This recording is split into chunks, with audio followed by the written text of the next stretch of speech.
Right, okay, it's time to start our strength exercises, and we'll need some weights, as I mentioned earlier. So I've just got my kidney beans and my lentils. If you have purpose-made dumbbells, that's fab.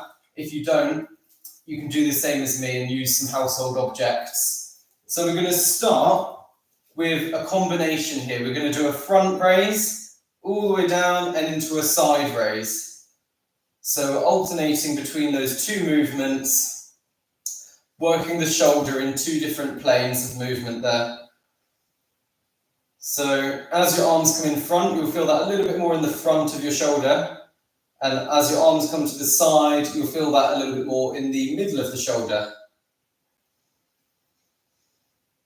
So we're aiming for 3 more of these for good measure. 1, 2, and 3. Let's hold it a few seconds on that last one. Relax there, that's fabulous.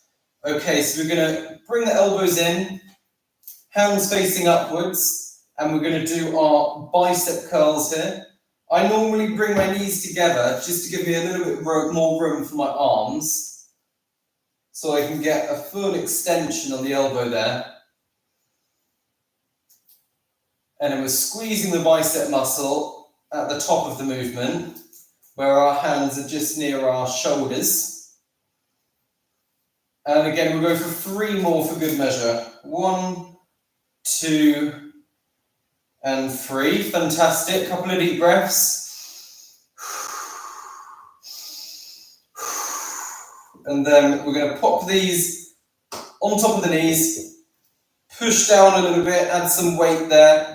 And then we're going to push up onto our toes and all the way down again. And that's going to be working our calf muscles in the lower leg. So we call that a calf raise.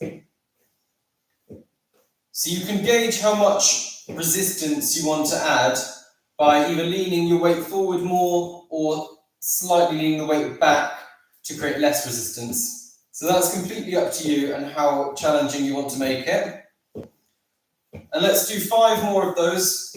1, 2, 3, 4, 5. Super. Okay, and then 1 more before we have a rest. We're going to do some punches, challenging our muscular power there, which does tend to decline with age quicker than other components of strength, if you will. So we're working our fast twitch muscle fibers as opposed to the slow twitch muscle fibers on this exercise. And we're making ourselves more powerful, more explosive, and more athletic. Ready for the summer. We're going to do 10 more. 1, 2, 3, 4, 5, 6, 7, 8, 9, 10. Okay, brilliant. You may need a rest now. That's perfectly fine. I'm going to have some of my water and then we're going to loop back around again.